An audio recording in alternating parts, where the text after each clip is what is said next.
मैंने कहा स्पीकर से, मैंने जाके कहा स्पीकर सर,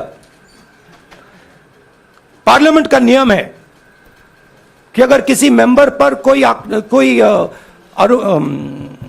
एक्यूजेशन लगाता है तो उस मेंबर को जवाब देने का हक होता है। मैंने एक चिट्ठी लिखी, उस चिट्ठी का जवाब नहीं आया, उस चिट्ठी का जवाब नहीं आया। फिर मैं स्पीकर के चेंबर में गया, मैंने स्पीकर सर से कहा, स्पीकर सर ये कानून है, ये रूल है, इन्होंने झूठा आरोप लगाया है, मुझे आप बोलने क्यों नहीं दे रहे हैं? स्पीकर सर मुस्कुराते हैं।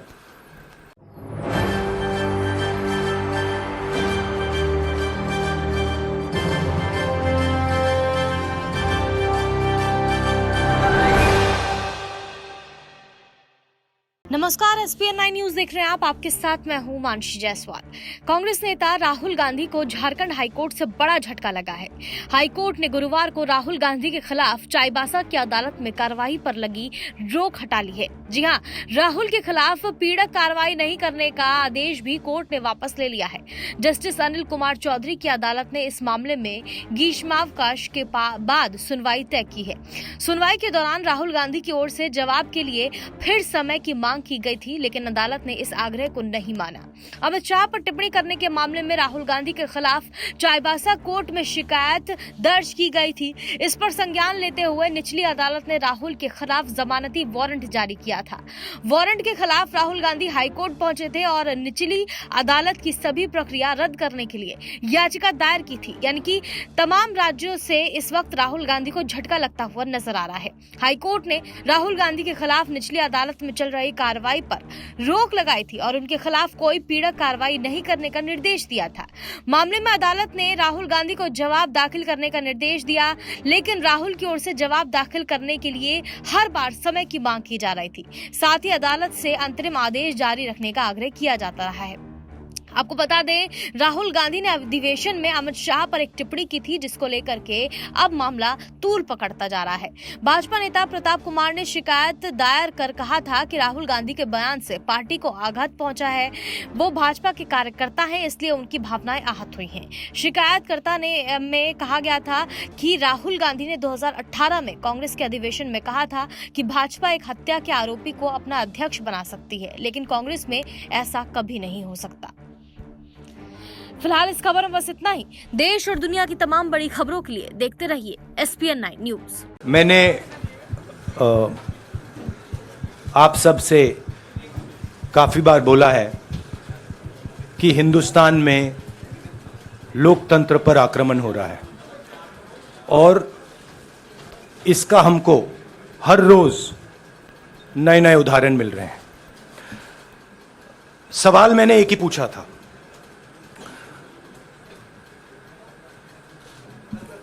फाउंडेशन पे जाता हूं, अदानी जी की शेल कंपनीज हैं, अदानी जी की शेल कंपनीज हैं, उसमें 20,000 करोड़ रुपया किसी ने इन्वेस्ट किया। अदानी जी का पैसा नहीं है, अदानी जी का इंफ्रास्ट्रक्चर बिजनेस है, पैसा किसी और का है। सवाल यह है, ये जो 20,000 करोड़ रुपए हैं ये किसके हैं? ये सवाल मैंने पूछा। मैंने पार्लियामेंट हाउस में प्रूफ देके, जो मीडिया रिपोर्ट से मैंने निकाला, अदानी जी और नरेंद्र मोदी जी के रिश्ते के बारे में डिटेल में बोला। रिश्ता नया नहीं है, रिश्ता पुराना है। जब नरेंद्र मोदी जी गुजरात के सीएम बने थे तब से रिश्ता है और उसके बहुत सारे पब्लिक प्रूफ्स हैं। हवाई जहाज में मैंने फोटो दिखाई, नरेंद्र मोदी जी बड़े कंफर्ट में बैठे हुए थे अपने दोस्त, अपने मित्र के साथ। पार्लियामेंट में मैंने दिखाई। यह सवाल मैंने पूछा। फिर मेरी स्पीच को एक्सपंज किया गया।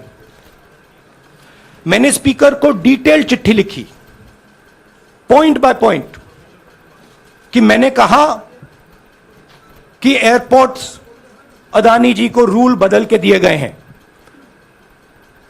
ये लीजिए रूल की कॉपी जिसको बदला गया है। चिट्ठी लिखी, कोई फर्क नहीं पड़ा। फिर मेरे बारे में मंत्रियों ने पार्लियामेंट में झूठ बोला कि मैंने विदेशी ताकतों से मदद मांगी।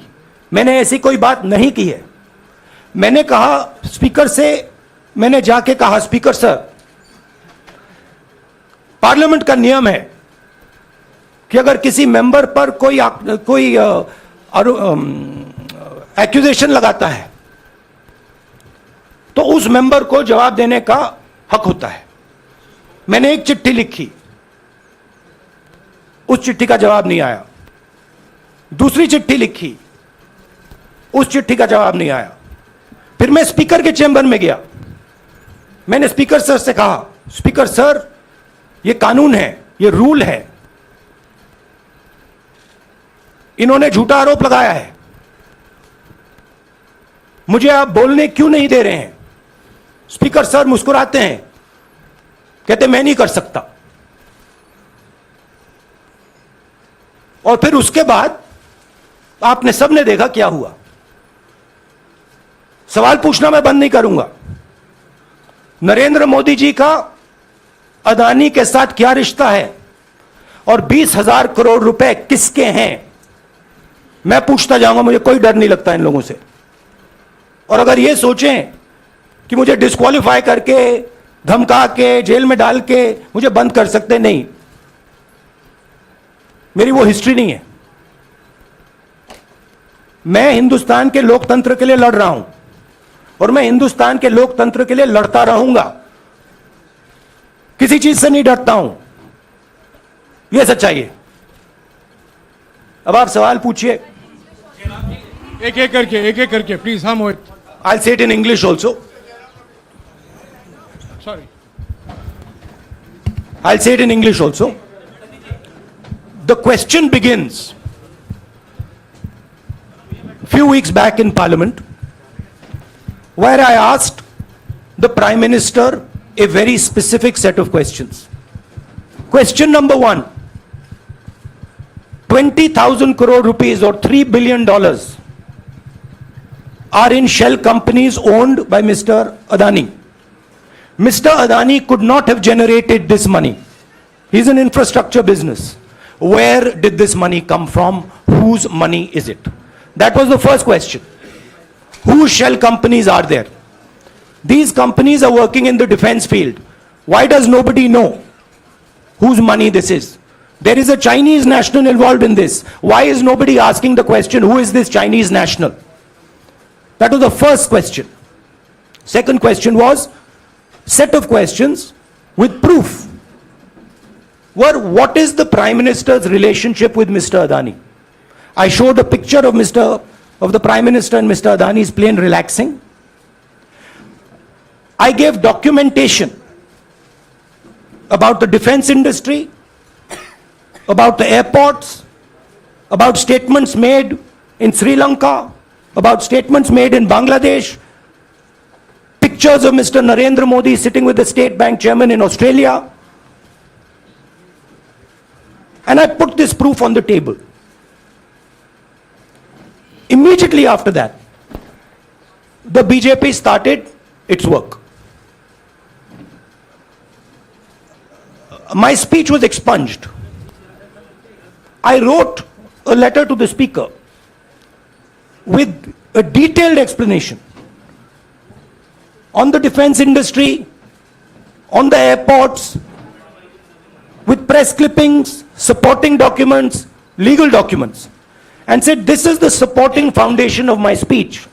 I have not made this speech, I have not invented this. This is detailed research, here it is. Nothing happened. Nothing was revoked. My speech today is not part of the record of Parliament. The same, by the way, was done with Mr. Kharge. After that, BJP ministers lied about me in Parliament. they made the statement to distract from the Adani issue. The whole game, disqualification, and all these statements are to distract from the central question, whose money is it? 20,000 crores, whose is it? Kiska hai ye? That's the main question. The whole thing is to distract. So, they said that I've asked foreign forces to help India. Most ridiculous statement. I have never made such a statement. You can look at all the conversations I had in the United Kingdom. Not one such statement was made. In fact, I said this is India's problem. India has to resolve this problem, right? A minister lies on the floor of the House. I wrote to the Speaker and I said, Speaker, sir, it is my right as a member of Parliament, when somebody makes an accusation, to state my position. Please let me state my position. The first letter is not answered. I then write a second letter with more details, saying the names and what was said. Still no answer. I then go to the Speaker's chamber and I say, Speaker, sir, what is going on? We live in a democracy. You are the defender of that democracy. Why are you not letting me make my statement? The Speaker smiles and says, I cannot do that. Come and have a cup of tea with me. Right?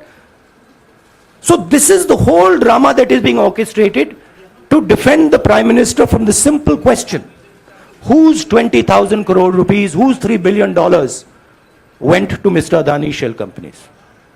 हाँ जी मोहित, एक minute, सबको राहुल मौका जी, मिलेगा। राहुल जी, मोहित दुबे हूं मैं। मेरा सवाल ये है कि आप शहीदों By the way, sorry, I just need to finish that. I left out a part. Look, I am here defending the democratic voice of the Indian people. I will continue to do that. I am not scared of these threats, of these disqualifications, of these allegations, of these prison sentences. I don't care. I'm not scared of them.